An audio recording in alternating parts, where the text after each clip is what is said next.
शिव बाबा याद है ना। ओम शांति। 27 जून 2024 के ईश्वरीय महावाक्य। पहले एक नज़र मुरली के मुख्य पॉइंट्स पर। बाबा ने कहा, अब वैकुंठ बिल्कुल नज़दीक आ गया है। जितना तुम ज्ञान योग में मजबूत होते जाएंगे, उतना हर एक बात तुम्हें नज़दीक देखने में आएगी। वहाँ क्या रस्म रिवाज होगी, यह भी तुम जानते जाएंगे। लेकिन यह सब देखेंगे वही जो लास्ट तक रहेंगे। इसमें आयु बढ़ाने के लिए चाहिए योग बल। जो पहले ही चले गए हैं उनका चिंतन नहीं करना चाहिए। ड्रामा का पार्ट यही था, बाप का परिचय देकर तुम्हें सबको अज्ञान नींद से जगाना है। जितना सर्विस करेंगे और जितना बाप को याद करेंगे, वह याद जमती रहेगी। फिर बाबा ने कहा, मीठे मीठे बच्चों, मैं तुमको सब दुखों से छुड़ाने आया हूँ। जो बाप तुम्हें ऐसा स्वर्ग का मालिक बनाते हैं, उन पर तो कितना प्यार होना चाहिए। हर 5000 वर्ष बाद बाप आते हैं और आत्माओं रूपी दीपक में ज्ञान घृत डालते हैं। तुम जब बाप को याद करते हो तो आत्मा दीप प्रज्वलित होता है। लास्ट में बाबा ने कहा, यह आँखें ही बड़ा धोखा देती हैं। तुम एक दो को आत्मा रूप से देखेंगे तो कट उतरेगी और शरीर को देखने से कट चढ़ती जाएगी। तुम्हारी बुद्धि सदा शांति धाम और सुख धाम में लटकी हुई हो। साथ साथ दैवी गुण भी धारण करो। देवताओं के समान तुम्हारा भोजन शुद्ध होना चाहिए। अब सुनते हैं महावाक्यों को विस्तार से। बाबा ने कहा, मीठे बच्चे, तुम्हें शरीर से अलग होकर बाप के पास जाना है। तुम शरीर को साथ नहीं ले जाएंगे, इसलिए शरीर को भूल आत्मा को देखो। प्रश्न, तुम बच्चे अपनी आयु को योग बल से बढ़ाने का पुरुषार्थ क्यों करते हो? उत्तर, क्योंकि तुम्हारी दिल होती है कि हम बाप द्वारा सब कुछ इस जन्म में जान जाएं, बाप द्वारा सब कुछ सुन लें। इसलिए तुम योग बल से अपनी आयु को बढ़ाने का पुरुषार्थ करते हो। अभी ही तुम्हें बाप से प्यार मिलता है। ऐसा प्यार फिर सारे कल्प में नहीं मिल सकता। बाकी जो शरीर छोड़कर चले गए, उनके लिए कहेंगे ड्रामा। उनका इतना ही पार्ट था। ओम शांति। बच्चे जन्म जन्मांतर और सत्संगों में गए हैं और यहाँ भी आए हैं। वास्तव में इसको भी सत्संग कहा जाता है। सत्य का संग तारे बच्चों के दिल में आता है। हम पहले भक्ति मार्ग के सत्संगों में जाते थे और अभी यहाँ बैठे हैं। रात दिन का फर्क भासता है। यहाँ पहले पहले तो बाप का प्यार मिलता है, फिर बाप को बच्चों का प्यार मिलता है। अभी इस जन्म में तुम्हारी चेंज हो रही है। तुम बच्चे समझ गए हो, हम आत्मा हैं न कि शरीर। शरीर नहीं कहेगा कि हमारी आत्मा, आत्मा कह सकती है हमारा शरीर। अब बच्चे समझते हैं, जन्म जन्मांतर तो वह साधु संत महात्मा आदि करते आए। आजकल फिर फैशन पड़ा है, साईं बाबा, मेहर बाबा, वह भी सब जिस्मानी हो गए। जिस्मानी प्यार में सुख तो होता ही नहीं है। अभी तुम बच्चों का है रूहानी प्यार। रात दिन का फर्क है। यहाँ तुमको समझ मिलती है, वहाँ तो बिल्कुल बेसमझ हैं। तुम अभी समझते हो, बाबा आकर के हमको पढ़ाते हैं। वह सबका बाप है। मेल अथवा फीमेल सब अपने को आत्मा समझते हैं। बाबा बुलाते भी हैं, हे बच्चों। बच्चे भी रिस्पॉन्स करेंगे। यह है बाप और बच्चों का मेला। बच्चे जानते हैं, यह बाप और बच्चों का, आत्मा और परमात्मा का मेला एक ही बार होता है। बच्चे बाबा बाबा कहते रहेंगे। बाबा अक्षर बहुत मीठा है। बाबा कहने से ही वर्षा याद आएगा। तुम छोटे तो नहीं हो। बाप की समझ बच्चे को जल्दी पड़ती है। बाबा से क्या वर्षा मिलता है, वह छोटा बच्चा तो समझ न सके। यहाँ तुम जानते हो कि हम बाबा के पास आए हैं। बाप कहते हैं, हे बच्चों, तो इसमें सब बच्चे आ गए। सब आत्माएं घर से यहाँ आती हैं पार्ट बजाने। कौन कब पार्ट बजाने आते हैं यह भी बुद्धि में है। सबके सेक्शन अलग अलग हैं जहाँ से आते हैं। फिर पिछाड़ी में सब अपने अपने सेक्शन में जाते हैं। यह भी सब ड्रामा में नोंद है। बाप किसको भेजते नहीं हैं, ऑटोमेटिकली यह ड्रामा बना हुआ है।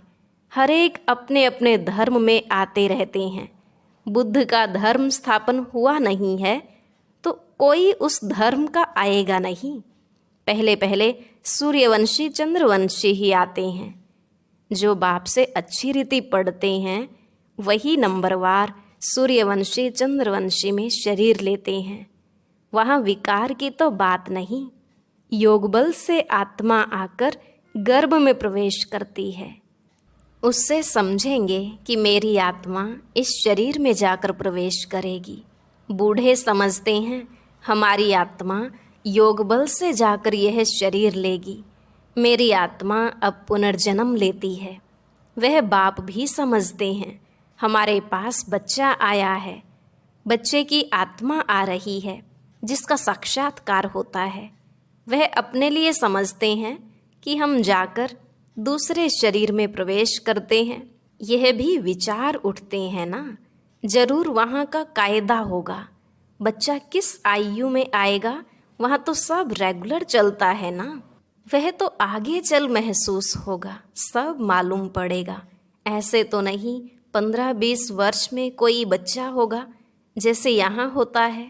नहीं, वहाँ आयु 150 वर्ष की होती है। तो बच्चा तब आएगा जब आधा लाइफ से थोड़ा आगे होंगे, उस समय बच्चा आता है। क्योंकि वहाँ आयु बड़ी होती है, एक ही तो बच्चा आना होता है। फिर बच्ची भी आनी है, कायदा है। पहले बच्चे की, फिर बच्चे की आत्मा आती है। विवेक कहता है पहले बच्चा आना चाहिए, पहले मेल पीछे फीमेल। 8-10 वर्ष देरी से आएंगे। आगे चल तुम बच्चों को सब साक्षात्कार होना है, कैसे वहाँ की रस्म रिवाज है। यह सब बातें नई दुनिया की बाप बैठ समझाते हैं। बाप ही नई दुनिया स्थापन करने वाला है। रस्म रिवाज भी जरूर सुनाते जाएंगे, आगे चल बहुत सुनाएंगे और तब साक्षात्कार होते रहेंगे। बच्चे कैसे पैदा होंगे कोई नई बात नहीं। तुम तो ऐसी जगह जाते हो जहाँ कल्प कल्प जाना ही पड़ता है। वैकुंठ तो अब नज़दीक आ गया है। अब तो बिल्कुल नज़दीक ही आकर पहुँचे हो। हर एक बात तुमको नज़दीक देखने आएगी। जितना तुम ज्ञान योग में मजबूत होते जाएंगे, अनेक बार तुमने पार्ट बजाया है, अभी तुमको समझ मिलती है। जो ही तुम साथ ले जाएंगे, वहाँ की क्या रस्म रिवाज होगी सब जान जाएंगे। शुरू में तुमको सब साक्षात्कार हुए थे। उस समय तो अजुन तुम अल्फ बे पढ़ते थे। फिर लास्ट में भी जरूर तुमको साक्षात्कार होने चाहिए। सो बाप बैठ सुनाते हैं। वह सब देखने की चाहना तुमको यहाँ होगी। समझेंगे कहाँ शरीर न छूट जाए, सब कुछ देख कर जाएं। इसमें आयु बढ़ाने के लिए चाहिए योग बल। जो बाप से सब कुछ सुने, सब कुछ देखें। जो पहले से गए उनका चिंतन नहीं करना चाहिए। वह तो ड्रामा का पार्ट है, तकदीर में नहीं था। ज़्यादा बाप से लव लेना, क्योंकि जितना जितना तुम सर्विसेबल बनते हो तो बाप को बहुत बहुत प्यारे लगते हो। जितना सर्विस करते हो, जितना बाप को याद करते हो, वह याद जमती रहेगी। तुमको बहुत मज़ा आएगा। अभी तुम बनते हो ईश्वरीय संतान। बाप कहते हैं तुम आत्माएं हमारे पास थी ना। भक्ति मार्ग में मुक्ति के लिए बहुत परिश्रम करते हैं, जीवन मुक्ति को तो जानते नहीं। यह बहुत लवली ज्ञान है, बहुत लव रहता है। बाप बाप भी है, टीचर भी है, सतगुरु भी है। सच्चा सच्चा सुप्रीम बाबा है जो हमको 21 जन्मों के लिए सुख धाम में ले जाते हैं। आत्मा ही दुखी होती है, सुख दुख आत्मा ही महसूस करती है। कहा भी जाता है पाप आत्मा पुण्य आत्मा। अभी बाप आए हैं हमको सभी दुखों से छुड़ाने। अभी तुम बच्चों को बेहद में जाना है, सब सुखी हो जाएंगे, सारी दुनिया ही सुखी हो जाएगी। ड्रामा में पार्ट है, उनको भी तुम समझ गए हो। तुम कितना खुशी में रहते हो। बाबा आया है हमको स्वर्ग में ले चलने लिए। हम सब आत्माओं को स्वर्ग में ले जाएंगे। बाप धैर्य देते हैं, मीठे मीठे बच्चों, मैं तुमको सब दुखों से दूर करने आया हूँ। तो ऐसे बाप से कितना प्यार होना चाहिए। सभी संबंधों ने तुमको दुख दिया है, यह है ही दुखदाई संतान। तुम दुखी होते हो, दुख की ही बातें सुनते आए हो। अब बाप सब बातें समझा रहे हैं, अनेक बार समझाया है और चक्रवर्ती राजा बनाया है। तो जो बाप हमको ऐसा स्वर्ग का मालिक बनाते हैं, उन पर कितना प्यार होना चाहिए। एक बाप को ही तुम याद करते हो, सिवाय बाप के और कोई से संबंध नहीं। आत्मा को ही समझाया जाता है हम सुप्रीम बाप के बच्चे हैं। अब जैसे हमको रास्ता मिला है, फिर औरों को भी सुख का रास्ता बताना है। तुमको सिर्फ आधा कल्प के लिए ही नहीं, पौना कल्प के लिए सुख मिलता है। तुम पर भी कई कुर्बान जाते हैं, क्योंकि तुम बाप का संदेश बताकर सब दुख दूर कर देते हो। तुम समझते हो इन्हें भी यह नॉलेज सुप्रीम बाप से मिलती है। यह फिर हमको पैगाम देते हैं, हम फिर औरों को पैगाम देंगे। बाप का परिचय देते सब बच्चों को जगाते रहते हैं अज्ञान नींद से।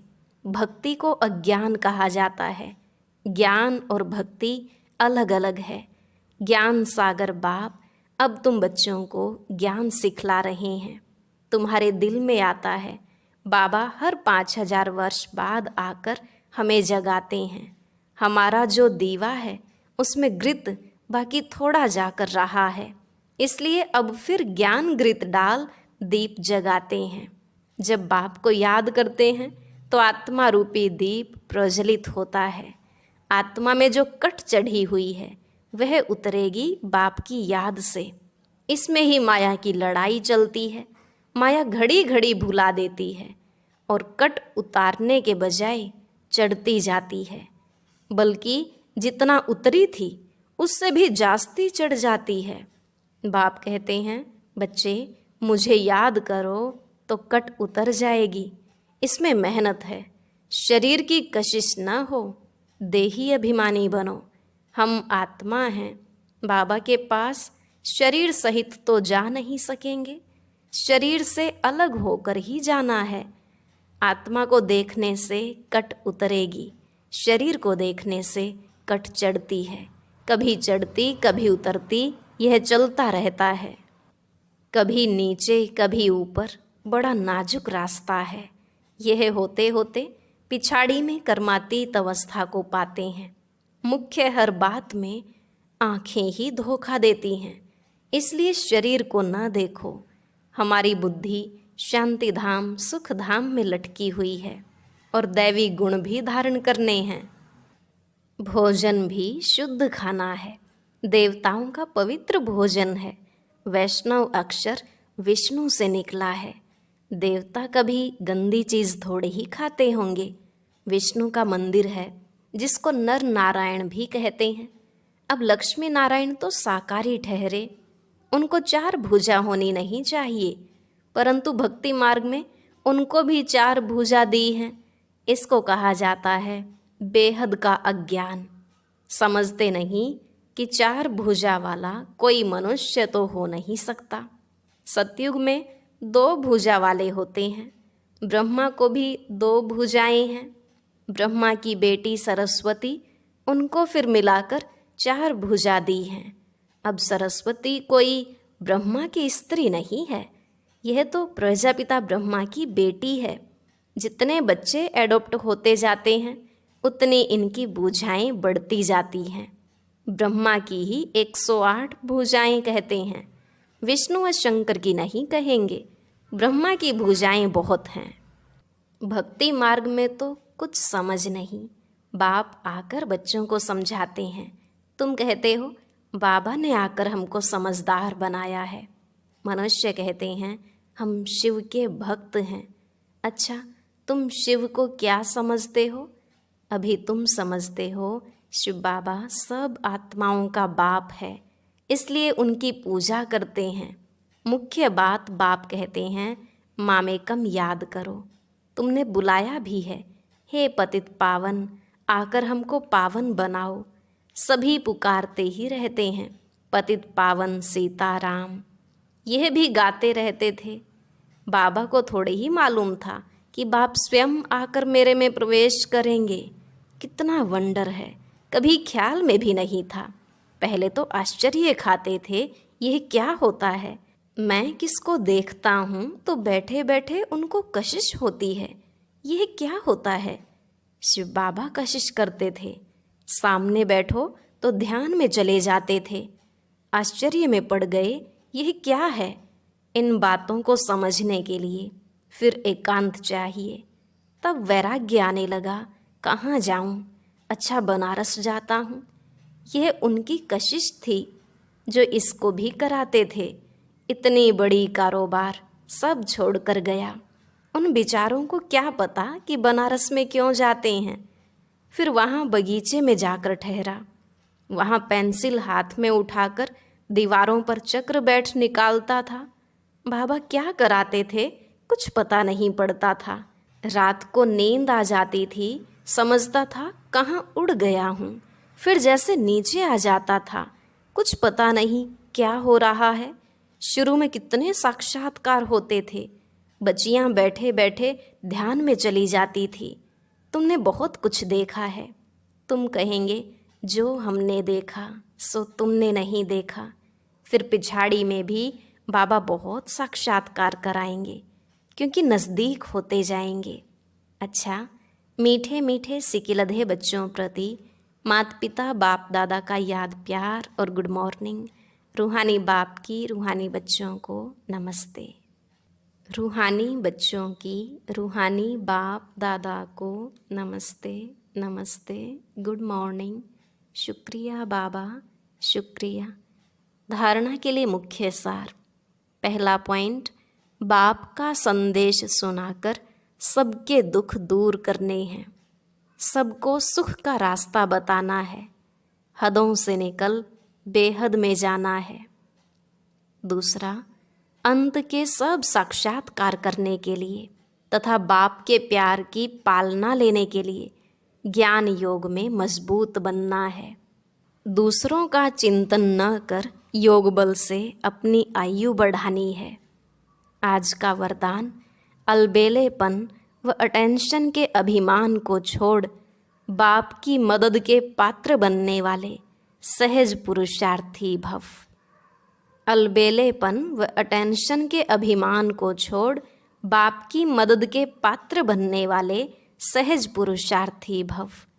बाबा ने कहा, कई बच्चे हिम्मत रखने के बजाय अलबेलेपन के कारण अभिमान में आ जाते हैं कि हम तो सदा पात्र हैं ही, बाप हमें मदद नहीं करेंगे तो किसको करेंगे। इस अभिमान के कारण हिम्मत की विधि को भूल जाते हैं। कईयों में फिर स्वयं पर अटेंशन देने का भी अभिमान रहता, जो मदद से वंचित कर देता है। समझते हैं हमने तो बहुत योग लगा लिया। ज्ञानी योगी तू आत्मा बन गए, सेवा की राजधानी बन गई। इस प्रकार के अभिमान को छोड़ हिम्मत के आधार पर मदद के पात्र बनो तो सहज पुरुषार्थी बन जाएंगे। स्लोगन, जो वेस्ट और नेगेटिव संकल्प चलते हैं उन्हें परिवर्तन कर विश्व कल्याण के कार्य में लगाओ। जो वेस्ट और नेगेटिव संकल्प चलते हैं उन्हें परिवर्तन कर विश्व कल्याण के कार्य में लगाओ। अच्छा, ओम शांति। अब सुनते हैं आज की अव्यक्त मुरली। इसके लिए ऊपर दिए गए बॉक्स पर क्लिक करें।